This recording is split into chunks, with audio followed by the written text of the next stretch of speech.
The Most High is my rock. TK. Rock.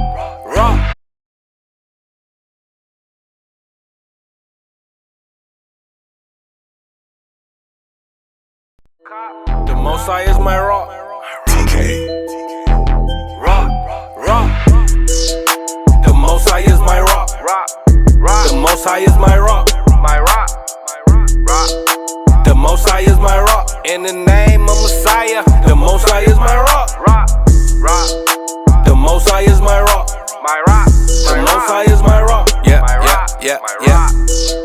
The Most High is my rock. I keep my Bible on top. The Most High is my rock. No time for cupcake and the cutting. Hit the streets and start cutting. The Israelites are bubbling. The Israelites are coming. I don't celebrate Thanksgiving. You can keep the stuffing. It's pagan, disdain, it's vain, it's nothing. The European Union about to hit the button. And I feel sorry for you if you think the Lord is bluffing. That's why I hit the booth and I tell the truth. Are you fishing with the truth? Homie, where's your fruit? If the Most High is your rock, don't treat him like a side piece. Come in this truth plan and treat you like a side piece. He's the God of mercy and wrath. So do you want to fly or do you keep the Bible on cop? The Most High is my rock. Shalom Yasharallah. Shalom, y'all. Welcome to another class here at ISBHBK. We're located here in Houston, Texas. The school address, the address of the school is 8524 South Braesville Boulevard. And yes, we are here in Houston, Texas. We are not at the school though, due to the whole COVID-19 thing. So we are at an undisclosed location.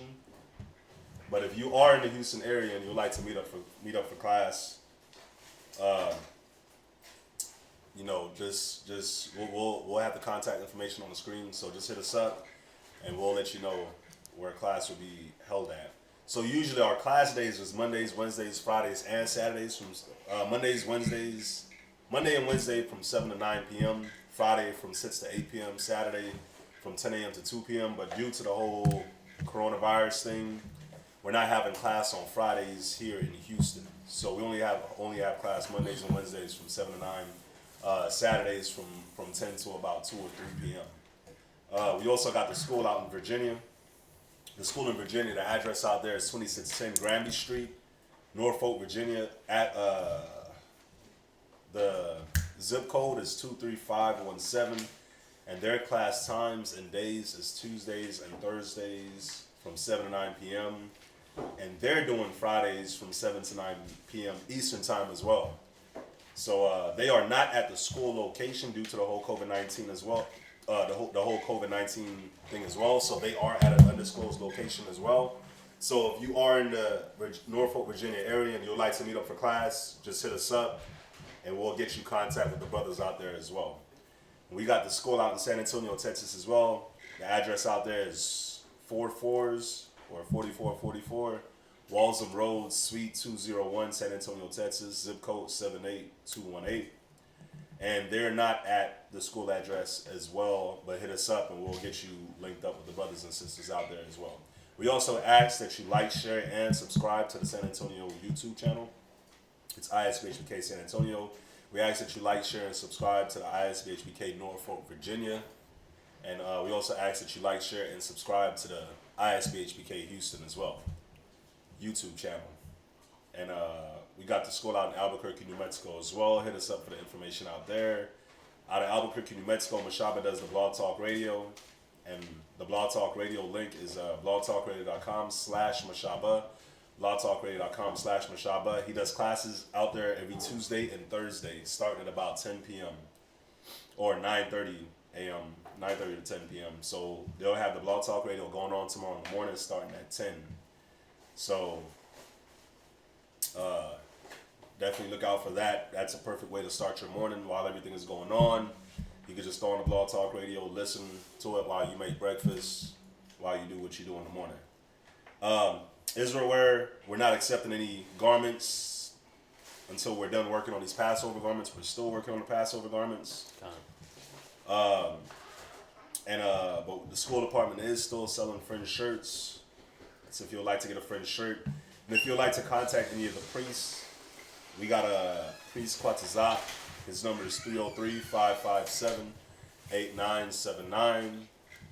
And we got Priest Kazakia out in Norfolk, Virginia. His number is 281-707-2737. We ask that you text only while class is going on. And if you'd like to send in a donation, we got the Wells Fargo account number on the screen, and we also got the Google Wallet link on the screen as well. That's if you'd like to send in a donation. And we would like to stress that just because of, the business being shut down because of the whole coronavirus thing. As you know, we have a business, Sweet Ambiance, and Sweet Ambiance is currently shut down. Well, we can't be in the malls, but you can still go online and make a purchase or make an order if you would like. But due to the whole virus, the malls are shut down, so Sweet Ambiance is how we made the money to do what we do. So we ask that if you'd like to help out the school, we ask that you please donate, send in Wells Fargo, send it into the Wells Fargo account or Google Wallet. Yes, the businesses are shut down, but they still want their rent for these schools. Time. You got the Virginia location, you got the Houston location, you got the San Antonio, the Albuquerque location. So, the Most High put it in your heart to give, we ask that you do give so we could pay these rents, we can keep the schools running, up and running. And if you'd like to send in anything else, just hit us up. We'll give you the school address if you'd like to send in like books, pads, pens, papers, apocryphas, things of that nature. Mm-hmm. So that's it for the announcements. That is it for the announcements. We got a really nice class set up for today. Take it away. Take it away. So, as you can see from the title, at least for the folks online, the title of the class is How Wars. Hold on, what was the name again? How Wars Were Won. How Wars Were Won, exactly. It's kind of a tongue twister. How Wars Were Won. So we're going to be diving into, or should I say, it's a basic class, but we're going to give a refresher and a new insight, or different perspective to how wars are won. And these wars, they're not always, you know what, let's just do this. Someone give me the definition of battlefield. Because these wars are just not a place where blood is shed. A war isn't just a place where you see men out there with swords or guns and shields or tanks or all this other stuff, or battalions or platoons. That's not always a war zone. Okay. We got it. Merriam-Webster. It says a place where a battle is fought, an area of conflict. An area of what? Of conflict. So, a battlefield or a place of war is an area of conflict. And you know where? We have conflict here in America. You got conflict when you go to your job. Mm-hmm. You have conflict when you're dealing with family members. You have conflict in your own home. Shoot, you can be at home alone by yourself and have conflict within yourself. Got it. So it's just a place of conflict. This battlefield, this war zone. What we're going to do, we're going to look at the scriptures though, and we're going to see in the scriptures these different battlefields, these different war zones, where the men of ancient times had to deal with these conflicts and deal with these war situations. Now, a lot of times when it comes to a battle, a fight, you think about it like the stronger man wins. Mm-hmm.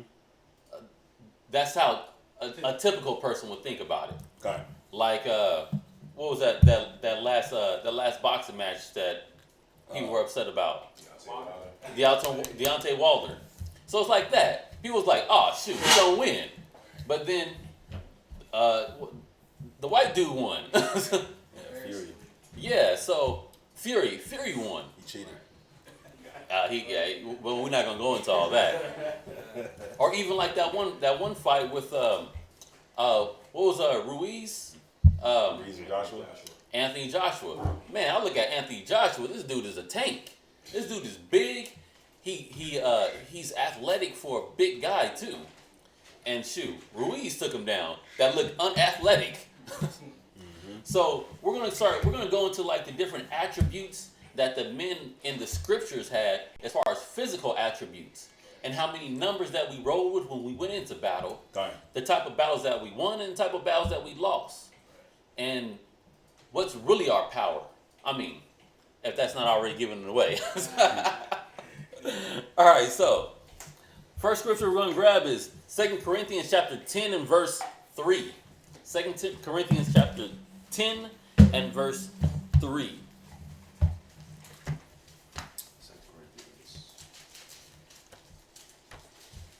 Who got it? 2 Corinthians chapter 10, verse 3. Go ahead.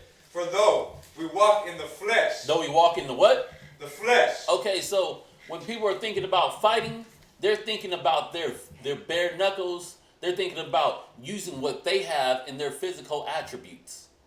Go ahead. We do not war after the flesh. Read it again. Verse 3. For though we walk in the flesh, we do not war after the flesh. So, in this class, we're going to get the insight of how we're not warring with the flesh. Because everything is spiritual. I remember coming into the truth, Brother S.O.W, he said to me, we're just riding, having a nice sidebar conversation like we do when we're off camera, when we're outside, just rapping and chilling with each other. He was like, he told me something. He's like, everything is spiritual. And then I just sat back and I meditated on it. And the fact is, everything is spiritual. We're spiritual beings in a fleshly body. So even when we went to war, it was a spiritual thing. Go ahead. Verse 4. For the weapons of our warfare are not carnal. Read. But mighty. But what? But mighty. Go ahead. Through the Most High, to the pulling down of strongholds. So the might, the real might and the real strength, it comes from the Most High. It has the power of pulling down the strongholds. But what we're gonna get into next, if someone can grab me 1 Samuel chapter 17 and verse 34. 1 Samuel chapter 17 and verse 34. We're gonna get into the power and the might that we rode when we went into war. But 1 Samuel chapter 17 verse 34. But the brother right here that you hear reading, his name is Ricardo. We were rolling to the bank, and he was like, it was like we were 3 deep, 4 deep. We were 4 deep, and he was like, yeah, look, we rolling in here with power. I was like, yeah, we roll a little deep. When it's not just one man going by himself. And when he said that, it's kind of sparked this class, reignited this class in my brain, made me think about the class. And I'm like, yeah, we do roll with power. We're Israelites. We're not weak individuals when we're in our strength. Yeah. And we're gonna find more about that in class. One point I wanted to make with the scripture that we just read, for though we walk in the flesh, we're not war after the flesh, right? For the weapons of our warfare are not carnal. One thing that's been inbred in us, especially growing up in these times, is that everything is carnal. Right. Everything. So like when you was coming up in school, you was getting bullied. You was like, in your mindset, you was like, yeah, I'm gonna have to whoop this person's ass. Or, oh yeah, this person's too big. They're too big, I'm small. So you'll look at it carnally like, oh yeah, I can't defend myself. But we weren't taught things like, spit on the fire. We weren't taught how to control a situation. We weren't even taught to look at things spiritually and see how the Most High is working in these different areas. So we're always very quick to look at the carnality.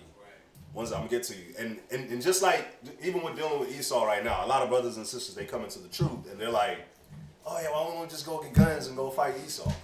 Yeah, it's like that's retarded. That's not even smart. No, it's not feasible. That we weren't blessed with that. They were blessed with that. And we shoot like this. Yeah. They shoot like this. They're like, you know what I'm saying? So we weren't blessed with that, but even with that, the Most High didn't give us that. Right. And there's always a better way to do things than to do it through the carnal way. Right. I would rather talk with somebody and hash it out than to just go than to start fighting with them. Right. You know what I'm saying? That's in any situation. In my house or outside my house, dealing with friends and family, like, come on, man, it's better to talk and use the scriptures than to go straight to the carnality. Right. That's why the scriptures say wisdom is better than weapons of war. Exactly. Would you have a Ricardo? When I would do combative sports, the individuals that would give me a run for the money were the ones in less stature than I was. The Chihuahua syndrome. Definitely. But That's I used to love that. That was always an advantage to me because I knew people looked at me like that. Looked at me like I'm small, he's weak. You don't see any muscles on him, but shoot. My uncle he used to say a little stick of dynamite packs a big punch. And he used to also say you might be a little piece of leather, but you're well put together. So read where you at, brother. 1 Samuel chapter 17, verse 34. Go ahead. And David said unto Saul, thy servant kept his father's sheep. Okay, so just to set the setting, this is right before David, when David went out to battle and seen the forces of Israel on the sideline waiting for someone to stand up to go out and fight Goliath. Right. Read. Thy servant kept his father's sheep. Go There ahead. came a lion and a bear. And took a lamb out of the flock. Okay, so he's painting this story for Saul, just giving Saul his qualifications of dealing with beasts. He said, like this dude Goliath, he's a beast. I've dealt with beasts before. Read. Verse 35. Go ahead. And I went out after him. And smote him, and delivered it out of his mouth. And when he arose against me, I caught him by his beard. He did what? I caught him by his beard. Okay, tell me. We got a couple strong men in here. You know, you a big guy. You a big guy. I'm the little guy amongst the three of y'all. But which one of y'all gonna walk up to a lion and grab him by the beard? I want to say I would. Okay. And think about the stature of a lion versus you. Think about how strong his bite force is. Think about how thick and long his claws are. What they use them for. What's up? And they were bigger back then too. Exactly. They were. They were. When you're reading the Josephus, it talks about how back then, you know how the earth was stronger back then? So back then, even these animals, like that lion that you see now is nothing compared to the lion that was back then. Oh yeah, that's the house cat now. Yeah. So when you see David was pulling this lion's beard, bro, I'm not even touching the lion. I'm sorry, but this dude was pulling the lion's beard. Man, you got to see the strength that these men were rolling with. And another thing too, think about it. He's keeping sheep. How many of y'all would be keeping a sheep or keeping a chicken, and you see a lion come and grab that sheep or that chicken, and you're like, That's lost cause. yeah, thank you. Yeah. I'm like, bro, I would have been like, well, damn. Hey, I still got some more. I still got 99 on the hill. But David's like, nah. David ran. It don't even say he hesitated. He ran and just went. Got the sheep out. Think about how quick he got there. Because when a lion bites you, he's biting for the kill. Right. So he opened the mouth, got the sheep away, beat the lion up. Bruh, that's crazy. That's crazy. But you know, you got to really look at the spirit that these men were rolling in. And don't let Esau put it in your brain like, oh, that don't make sense. That can't be real. Right. Nah, it was real. It was real, man. Because you be seeing videos online, man, you'll see videos online of like an African tribe and the lion is like sitting there devouring a carcass. And these dudes just walk up. These dudes just straight up walk up and take it and leave. And the lions are like, looking confused, huh? they like, what just happened? Right. So that spirit of no fear is real. And even in that situation, like with the tribes, they would come in a group. And then when they come to that carcass where that lion is at in a group, it makes the lion, to the lion, they look like they're a bigger predator. Right. Yeah. So it's not like one man walking up to a lion in his carcass, eating a carcass. Right. So this is one man right here doing it. Just think about that.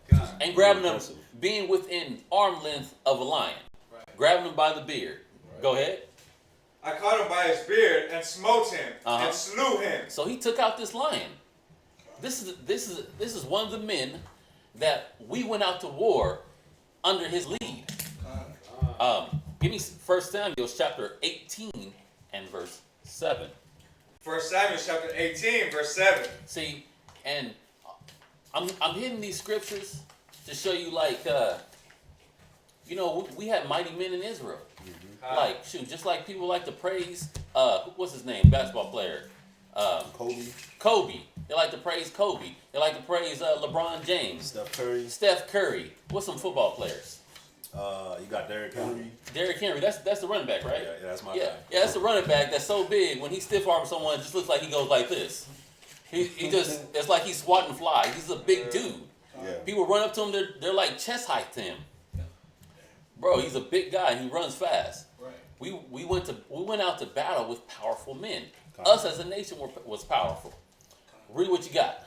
1 Samuel chapter 18, verse 7. Uh-huh. And the woman answered one another as they played and said, Saul has slain his thousands, Read. and David his 10,000s. So, just painting the picture a little bit more. Saul has a bad rap because, he did wickedness. But Saul wasn't no pushover either. Saul could hold his own. He wasn't just the guy that stood in the background and watched everyone else fight. He can get out there and do his thug thizzle. David, it said his tens of thousands. We know David got down. Next scripture we're gonna get. Oh, can I get one? Yeah, go ahead. I think this is the one you were looking for. It's Ecclesiasticus 47. Somebody give me Ecclesiasticus 47 and verse 2. You can start at verse 1. Oh, yeah. Ecclesiastes chapter 47, verse 1. Go ahead. And after him rose up Nathan to prophesy in the time of David. Go ahead. As is the fat taken away from the peace offering, so was David chosen out of the children of Israel. He played with lions as kids. Man, David played with lions like they were little kids. Think about that. David he was playing with lions like they were kids. Anybody seen that? It's on Netflix. It's called Tiger King. Tiger King, yeah. Wow, y'all tripping. But nah. Yeah. Anyway, so the guy he has a private zoo, and there's just nothing but lions and tigers that he owns. I've seen the previews to that. Yeah. Oh, it's actually really good. But he's in there, man, and he has ligers. Listen, man, them ligers like 10 feet long, 11 feet long. They're huge. But he'll be in this cage, man, with 5, 6, 7, 8 of them, and he's in there playing with them. Dang. That's how David will play with these lions. The same way. But the Tiger King guy, he raised the lions and the tigers. Right. So they grew up like that. But David will play with just random lions like they were nothing. Yeah, they're like house cats almost. Like house cats to him. Go ahead. And with bears as with lambs. You play with bears as with lambs, man. Bears are one of the strongest animals on the planet right now. And them claws that they got, man, a bear could literally knock your head off of your body like it's nothing. But he played with them like they were lambs, man. And David wasn't no small dude, but what's most important about David is, man, like his heart and the way his mindset was, his spirit. Man, it's uncomparable to anything that we can even witness right now. Kind of. So, Yeah. Again, we're looking at the stats and the attributes of the ancient men, and I really loved it. I had a good time putting this class together, because looking back at them and then looking at us today, that spirit is still there. Mm-hmm. Oh, there's some strong brothers here in Israel. There's strong brothers here in this class right now, strong sisters. Look, what you got, Ricardo? 2 Samuel's? 1 Samuel chapter 18, verse 7. Okay, give That's me. where I left off at. Okay, give me 2 Samuel's chapter 23 and verse 8. 2 Samuel chapter 23. 2 Samuel chapter 23, verse 8. Go ahead. These be the names of the mighty men who David had. So we're gonna get into the mighty men with David. These are his close bodyguards, the ones that rode right on his hip. Read. The Tachmonites that sat in the seats, chief among the captains. The same was Adino, the Esnite. He lifted up his spear against 800 whom he slew at one time. Wait, how many? 800 whom he slew at one time. So this man, you know, everyone always hear about Samson and think like Samson is always the first man that people think about when it comes to killing or being in battle and conquering a lot of people at one time. Right. But shoot, this man, he slew 800 at one time. It didn't say that over the course of several battles and over the course of several days or over the course of years, his total kill score was 800. No, it said at one time. And this was a guy that was rolling right next to David. Read on. Verse 9. And after him was Eleazar, the son of Dodo, the Ahohite, one of the three mighty men with David, when they defied the Philistines that were there gathered together to battle. And the men of Israel were gone away. Read. He arose and smote the Philistines until his hand was weary. So, this was the diligence. This was the dedication. This man, he kept going and going and going and going and going. So much that his sword, his weapon, clave to his hand. He couldn't even open his hand. It's like he relaxing his arm, but it's still clenched. Because he's still ready. He was so into his fight. What's up? The other day when I was chiseling away with the chisel and the hammer, I was going at it with it like for hours in on the end, and towards the end of the day, my hand was just like formed in the hammer, and I was like, oh, that's pretty cool, but Yeah, I had that when we were working out with some of those dumbbells. I set the dumbbell down, I'm like, my hand still wants to stay tightened up. Right. But then, you know, this block of scripture right here is just bringing out the attributes of the guys. Like, because people will just think that it's just David. It's just Saul. It's just these leaders. But no, it was more. It's the nation. It's all y'all here. It's me. It's him. It's those that are woke. Those that study and read these scriptures. And you're gonna just hold on to what I just said, and we're gonna revisit that. But read on. And his hand clave unto the sword. Uh-huh. And the Most High wrought a great victory that day. And the people returned after him only to spoil. Read. And after him was Shema, the son of Agim, the Hararite.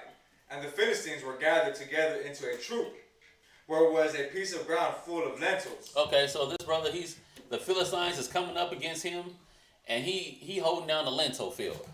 Read. And the people fled from the Philistines. Wait, who fled? The people fled. Okay, so he wasn't by himself. Mm-hmm. He had other brothers and sisters with him, probably other brothers with him that was supposed to be holding it down. But when they seen the forces of the Philistines coming up, they was like, "Nah, we got to get ghosts. This lentil field ain't worth it." Read on.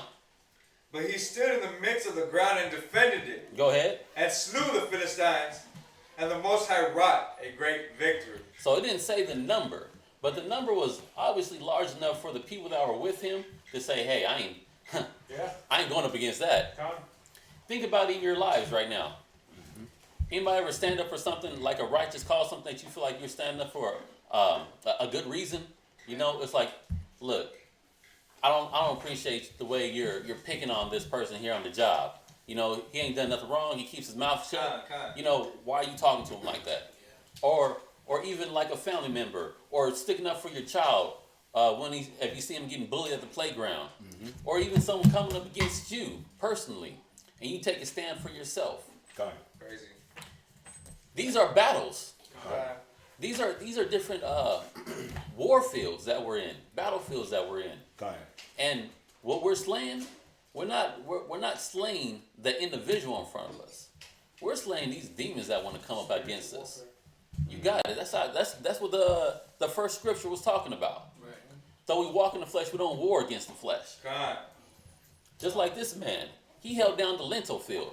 Or I'll tell you an example. I used to work at Kroger's back in the day, and at Kroger's, I was at the time I was probably maybe about 22 years old.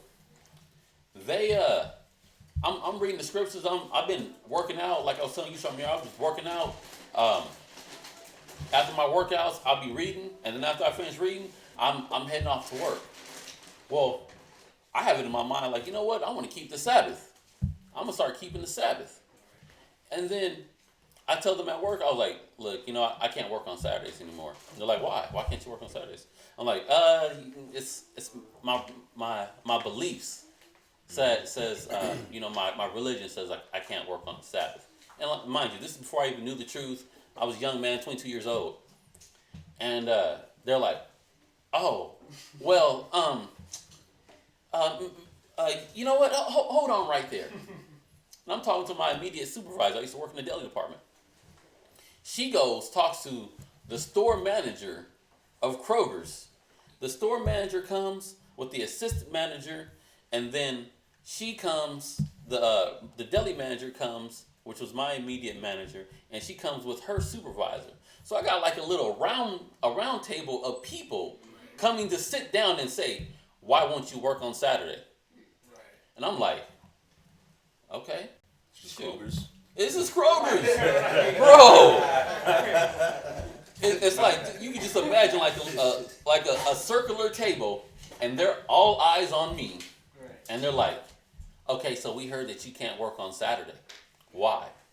And I said, I just brought it out. I was like, hey, look, you know, I've been studying the Bible, and, you know, in the Bible it says that you're not supposed to work on the seventh day. They're like, okay, so what religion are you? What Bible do you read? I was like, you know, King James Bible. And they're like, so what religion are you? I was like, I'm Christian. They're like, oh, well, we're Christians too. I was like, yeah, so, but then you know that in the Bible it says that you're not supposed to work on the seventh day, which is Saturday. They're like, well, you know, it's really a busy day. You know, we have to work, and you know, God knows that it's okay that we work on Saturday. You know, and I was like, well, I can't work. I'm not going to work on Saturday. And then so they start tag teaming and trying to pick at me. And then all I did was like, well, in the Bible it says 7 days shall I work and do 6 days shall I work and do all thy labor, but the seventh day is the Sabbath of the Lord. And then they're like, oh, he's quoting Bible scriptures. And they're like, okay, well, look, this is what we're going to do for you. We'll compromise with you, but you'll have to work with us too. I'm like, okay. They said, we'll give you Saturday off, but you can't have every Saturday off. You'll get some Saturdays off. Maybe like every other Saturday, we'll see if we can give that off to you. And I said, oh, okay. Well, then I might be sick every other Saturday too. Right. And they're like, oh. I was like, is that it? Are we done? And they're like, yeah, that's all. That's all. We just wanted to talk to you about it. You know, there's no problems. We're cool with you. And I was like, I'm like, okay. We cool. Meeting adjourned. I got every Saturday off. And then they even tried to bring me in on the Saturday. And guess what? I told them what I said. I'm not really feeling too well today. So, It's good. but what verse are you at? I'm at 2 Samuel chapter 23, verse 13.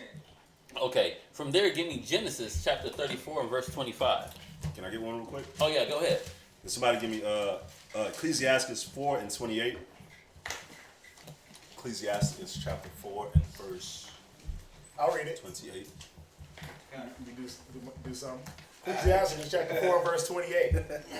What does it say? It says, strive for the truth until death. It says what? Strive for the truth until death. Go ahead. And the Most High shall fight for thee. And this is coming off of the story where, you know, the brother defended the lentil field, right? Con. So you could look at it and be like, man, some lentil fields, man. I don't even like lentils. Why am I going to defend some lentil fields? I'm me by myself. Everybody ran, but I'm gonna stay here and defend this lentil field. But the way you look at that in your life right now is, think about it. You'll be standing and trying to fight for something that nobody else cares about. The scripture talks about having one from a family, one from a city. That it's just you. A lot of times in this truth, you know, especially when you're at work or you're in the world or you're around your family members, it's just you. So you got to defend that lentil field. You got to defend the Most High. Con. When it comes to certain things, it's like you got to defend your spirit. And I shouldn't be saying this because I messed up on this, but it's like you trying to fast. I was trying to fast and I broke my fast. Kind. But you trying to fast and you finna go up against all these days where you like, man, I want to fast for a whole week, man. I'm not trying to do no food, no water for a whole week. And that first day, you just getting hit. You like, man. You getting hit, man. Like, instead of a homeless person asking you for money, they're like, man, you want some pizza? Like, just weird stuff happening. Just weird stuff happening. The person that never cooks magically cooked this day, and some exquisite, delectable dish, some dainty meats, and it just happens to be when you're fasting. God. Everybody around you is like, man, why are you doing that? They don't see the purpose of you doing it. They don't see the purpose of us doing anything that we do. But the scripture says we to strive for the truth unto death. So when you look at even this lentil field, a lot of people would look at the lentil field like, man, why are you trying to fight for a lentil field? Why? Let them burn it down. It's all good. We'll plan it again. We'll come back and we'll fight them when we're ready. But this man, he stood up. He stood up for the lentil field, just like all these other mighty men that we read about in 2 Samuel 8 and 12. Because the scripture says the Most High is the one that fights for you. And that's what we be forgetting a lot of times, man. It's not your arm. It's not your abilities. It's not you. It's either the Most High is with you or he's not with you. If the Most High is with you, you can do anything. That's right. What's up, Ricardo? You asked something? So, overall, it wasn't necessarily about the lentil field. It was about him actually, like, standing up. It was about him standing up. You know, where it says, like, if you read at the top of where you start off in these scriptures, it says, these be the mighty men. You know, so it's just talking about the character of the people that David rode with. Right. Oh. Yeah. The attributes and the strength and the character of the people that David rode with. Con. So, Genesis? Can I say one thing about that? Remember, David was a mighty man. And one of the things about David was that, and when you do the contrast of David and Saul, was that David had men that were according to his character. Right. Saul had men that were according to his character. Oh. That's why when it came to executing the judgment and doing what Saul had to do, the people did what? Or the men that he was with did what? They followed. They followed his example, yes, but their character was already messed up. So they did whatever the hell they wanted. They weren't going to just follow orders. Right. You see that? So now when it was time to point the finger, Saul pointed the finger at his men because they had shady characters anyway. It tells you, we read it a while back, what type of men he chose. He chose them for their beauty. And for their looks. Yeah. Ecclesiasticus 10 and 2 goes with that. What you got? Ecclesiasticus 10 verse 2. No longer see through. As the judge of the people is himself, Yep. so are his officers, Yep. and what manner of man the ruler Go ahead. of the city is, such are all they that dwell therein. Yeah. As the leader is, you know, he had people that were similar to him. Man drawn to his like. You know, that scripture is used talking about a man and a woman, but shoot, it's the same thing even with the people that you surround yourself with. You surround yourself with people that's like you. A man shall cleave to his like. Right? That's what it says. Every all flesh consorteth to their like. To their like. Man shall cleave to his liking. Can two men walk together, at least they be in agreement. That's right. So, you know, David had mighty men around him that were going to defend. Y'all went over the lentil field? Yes, sir. Think about it, a lentil field. a field full of beans. But there was something more than just lentils. It was about taking the care for something. Right? You went over David with the bear.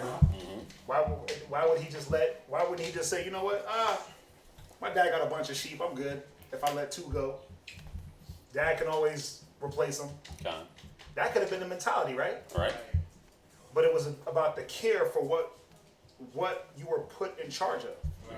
You know, but those examples should be examples for us.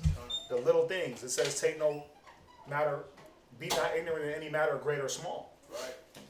Right? If you could be Lord over the small things, I'll make you Lord over a city. What scripture is that? I'll get it for you. It's in Is it Ecclesiasticus? He'll find it. He'll find it for you. But you got to see that this is what made a man mighty. Right? These are some of the characteristics that made men mighty in that time, and that's what's going to bring us back to our might in this day. Right? It's about thinking like David, thinking like his mighty men.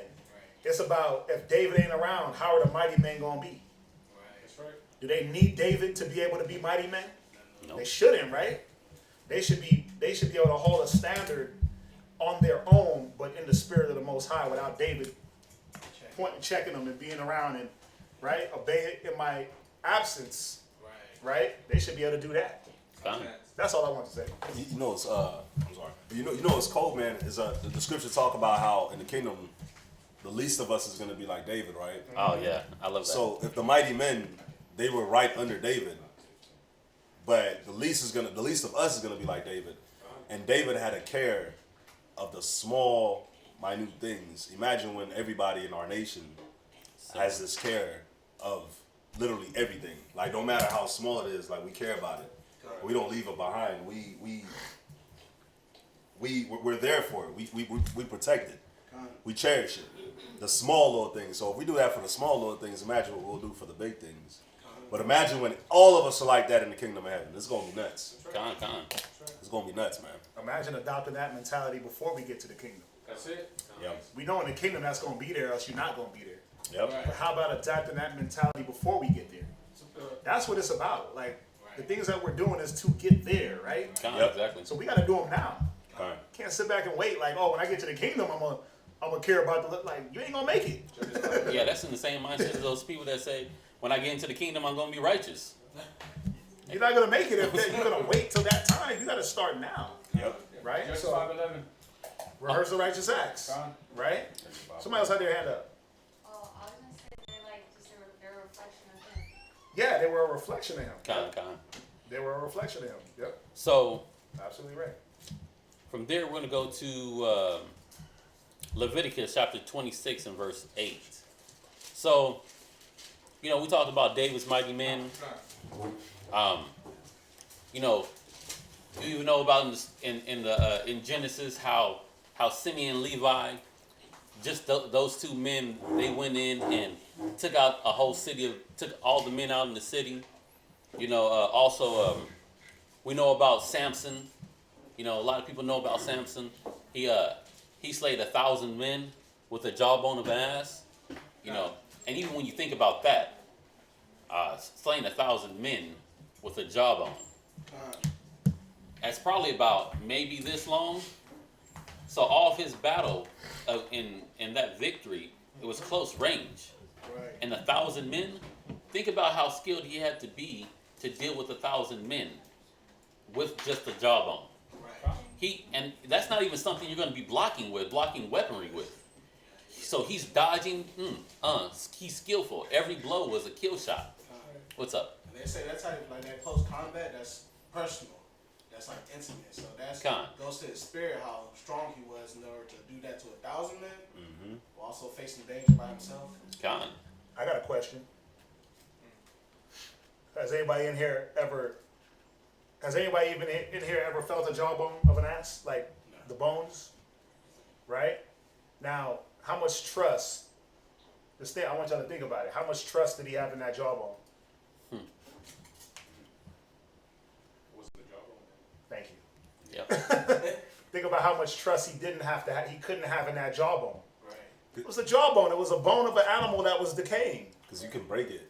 Yeah. Think about it. You have to go Definitely. fight all the time and get your jaw broke. That's my point. Yep. So How much could he not have faith in the jawbone of an ass, but have to have faith at the Most High, regardless if he had. Remember when you hear about John Wick, and it's like he killed a man in a bar with a pencil, right? And like a pencil, and it was like the biggest thing. Like he killed somebody with a pencil, and everybody's wondering like, how did a man kill a man with a pencil? Right. Was it the faith in the pencil? No. Was it the faith in the jawbone? No, it was the faith in, obviously with Samson, in the Most High. Right? John Wick had faith in the movie, you know, himself and fighting skills or whatever the case may be, but we got to think about it. It's a jawbone. There could have been anything there. and we'd have been reading the story differently, right? He killed them with a. Think about David and the stones with Goliath. He killed him with a stone. Was it the stone? Nope. Because that battle was won before he even stepped to Goliath. So we all been hit with rocks before. Huh? So we all been hit with rocks before. Not like that though. But think about it. Think about what I just said. Think about what I just said. That battle was won before he even stepped to Goliath. That's right. David won that battle when he went to Saul and said, "Listen, let me go get him."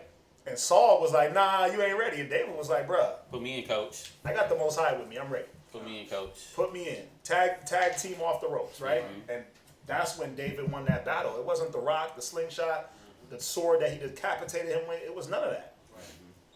But as he goes through it, he's showing you, like, that's why the title of the class is How Wars Were Won. We didn't win off of what we didn't have or what weaponry. Right. That's not how we won it. When we get to certain stories, you're going to see we had no weapons. We had no weapons and won wars. And that's what you got to put your mind on. Ain't nobody here swinging a sword. Right?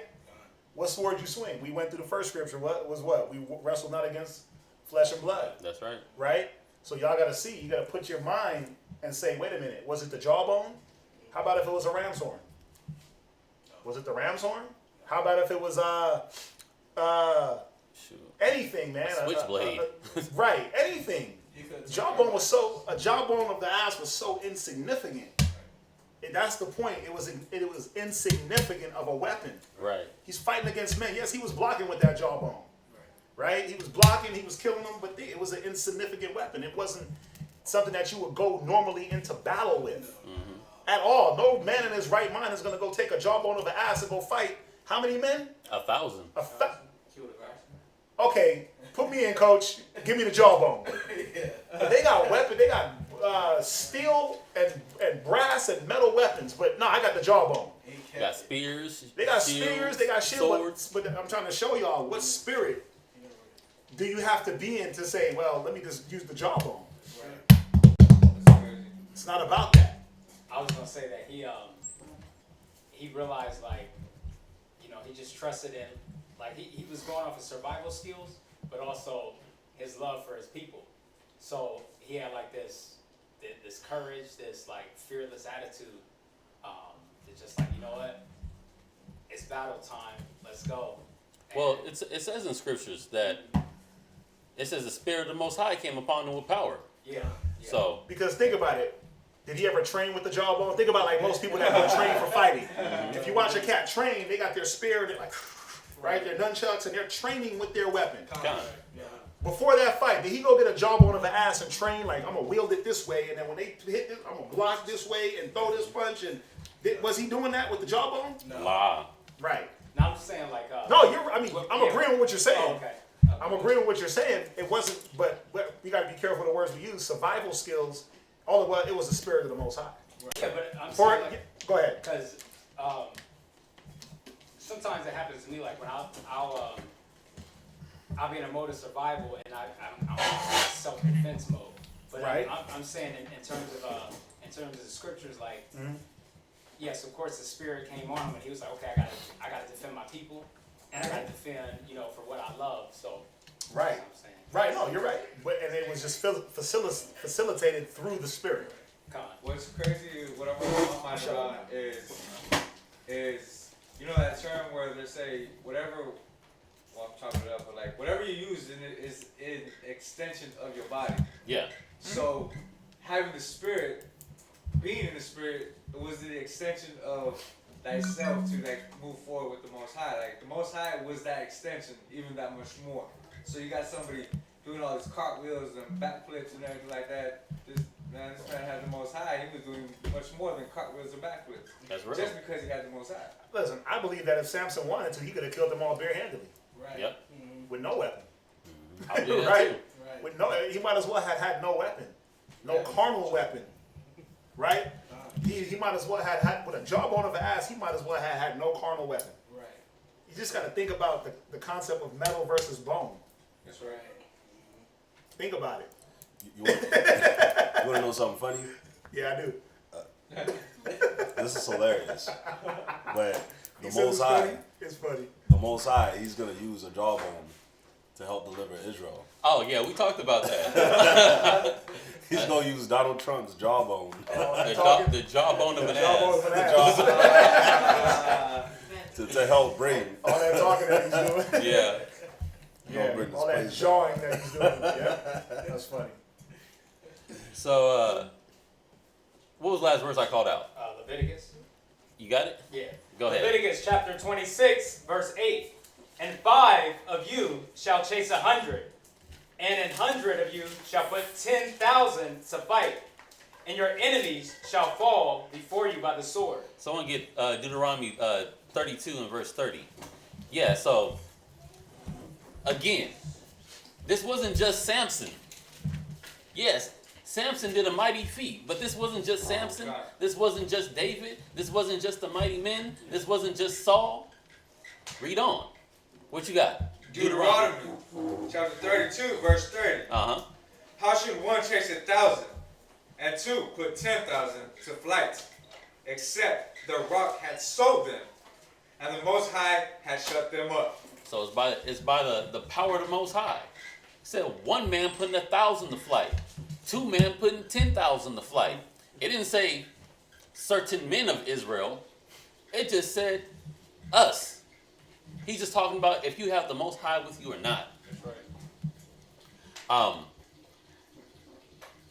I was gonna go ahead and skip this scripture, but I'm gonna keep it just because I think this is dope about how skilled we were, because we just quite as I went more in depth about how Samson using the jawbone, but was it really the jawbone? Give me Judges chapter 20 and verse 16. And this is going to go into the skill set that we have, because, yeah, he didn't train with the jawbone, but then we did train with weaponry. And what we trained with, we were good with it. Judges chapter 20, verse 16. Go ahead. Among all this people, there were 700 chosen men left. Now, when it says among all these people, it's talking about Israelites. Go ahead. With 700 chosen men left-handed, everyone could sling stones at a hair breadth and not miss. So, the skill of slinging that stone is at a hair's breadth. Now, when you get the definition of what a hair's breadth is, it's a hair's breadth or width of a human hair. So a hair's breadth is the width of the width of, not the length, but the width of your hair. What is the width of a hair? Like millimeters? Not less. Just look at, yeah. No, that's what I'm saying. Yeah, that's Micrometers. It's not a micrometer. Like, what's the width of a hair, a strand of hair? Yeah. Like a millimeter or a quarter millimeter or something? I don't know. Something like that. So what does that Very mean, though? Like, That's how accurate they were. So if it was between, if it was between hitting Goliath dead center in the forehead, or hitting him in the eye, and David said, "I want to hit him in the forehead," he wouldn't be off by more than a hair. The length, the width of your hair. So that means that they missed the target never. No, think about it. That means that they missed the target never. They never missed.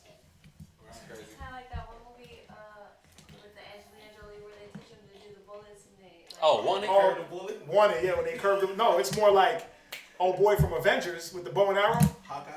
He never misses. Yeah, he never missed. Somehow he never runs out of arrows either. Yeah. The whole movie, he's just like, but he never misses, right? That was his thing, to never miss. Or even Deadshot, Will Smith. Oh yeah, kill yeah. shot. Deadshot killed. Yeah. Deadshot. Some shot. But he never missed. His thing was to never miss. I mean, we think they get these concepts from these superhero movies. They get it from the scriptures. That's crazy. We never missed.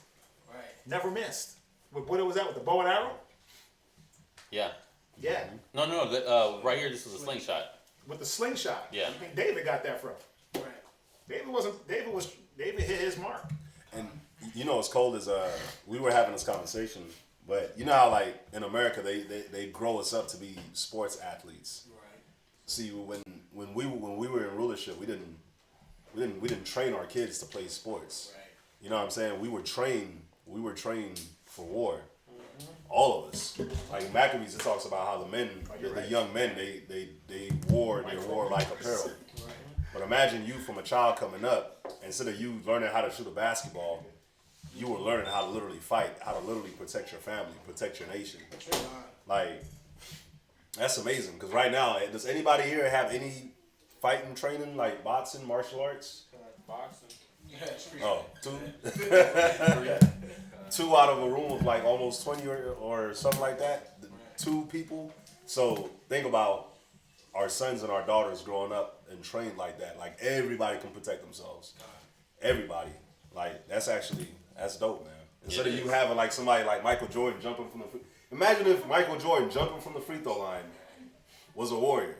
You could see how David could jump over a wall. Like when the scriptures talk about him jumping over a tall wall. Oh yeah. You can see that. When you have another scripture where it talks about this guy that was like really fast. He was a watchman. Yeah. So he seen the army coming and he just ran. Right. But like you could see that. Imagine if Usain Bolt was a watchman. He was like, oh yeah, they coming, all right. but you had that further in history when you dealt with like the Yucatan Indians and Geronimo and them. Oh yeah. They outran horses. And when you talk about horsepower, 50 mile, 100 horsepower, 300 horsepower, that's some power. A horse runs what, 60, 70 miles an hour?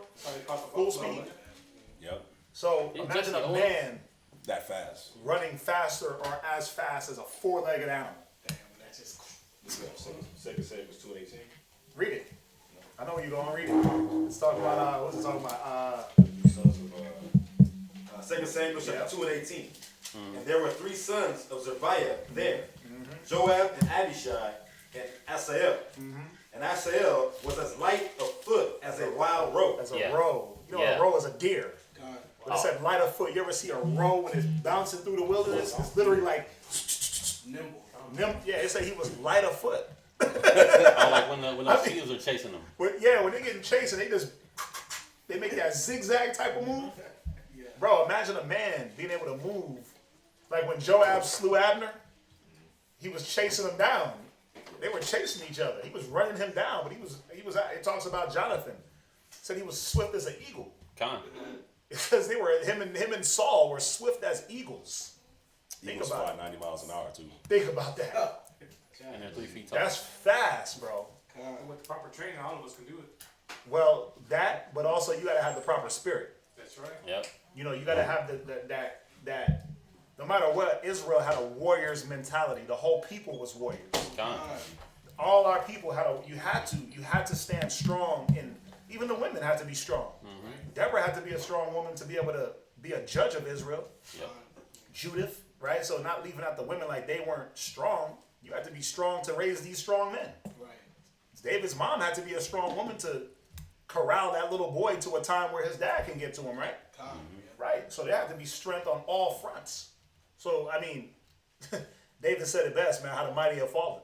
Right. Because we war over the wrong things, and we fight with the wrong things, and, it's really about us coming back into the spirit. Yeah. It is, but I'm going to stop talking. We're going to continue.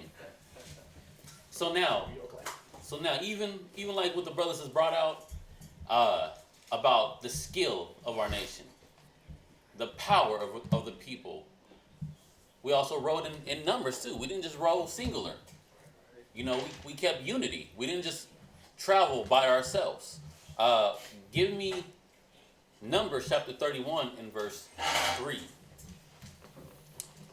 And it keeps echoing in my brain, like when I was rolling Ricardo, he was like, yeah, man, we got the power right here. We're rolling in power. And I'm like, it's 4. But yeah, that's power. 2 and 3 is gathered. There he is in the midst. Read what you got, Jermaine. Numbers chapter 31, verse 3. Uh-huh. And Moses spake unto the people, saying, arm some of yourselves into the war. Go ahead. And let them go against the Midianites, and avenge the Most High of Midian. Read. Of every tribe 1,000 throughout all the tribes of Israel shall ye send to the war. Okay, so he was like, let's take a certain amount of men out to war out of every tribe. Read on. Verse 5. So there were delivered out of the 1,000 of Israel 8,000 of every tribe. Go ahead. 12,000 armed for war. So if you didn't know, there's 12 tribes of the nation of Israel, so there's 12,000 men. Read on. And Moses sent them to war, 1,000 of every tribe, them and Phinehas, the son of Eleazar, the priest, to war with the holy instruments and the trumpets to blow in his hand. Kind. Read verse 7. And they warred against the Midianites, as the Most High commanded Moses, and they slew all the males. How many did they slay? All the males. They wiped all the men out. So think about like Joab, Abner, David, mighty men, David, men like Saul, men like Jonathan, men like Samson, going out to war. This was piece of cake. This is walk in the park. They got the speed, they got the skill, they got the strength. Man, this is nothing. We just blew through them. We had and having a large number made it even easier. We gonna double back to that. I want to get y'all into y'all feelings. I want to get you into your personal strength. Think about how much personal strength that you got. How much weight can you lift? You know what? How good are you with the bow and arrow? Can you hit the bullseye? You know how fast can you run? Let's get into your flesh. What can you do with it? That's where I want y'all to see. Okay, and if you're with more than one person, what can y'all do together in the unity? I'm not and y'all already got the point with the Most High. But I want y'all to think about what can you do within your own body right now. What's your ability? How many push-ups can you do? I can't do that many. What can you do with your flesh? From there, give me Joshua chapter 4 verse 13. Joshua chapter 4 and verse 13. Joshua chapter 4 verse 13. Go ahead. About 40,000 prepared for war. How many? About 40,000 prepared for war. Go ahead. Passed over before the Most High unto battle, to the plains of Jericho. See, we're taking even more men in this battle to go to Jericho. Shoot, we know the walls of Jericho fell. Shoot, Most High was with us on that. But we was rolling deep, though. We were rolling deep and with skillful men. One more on the same point. Give me 1 Samuel 15 and verse 4. 1 Samuel chapter 15 verse 4.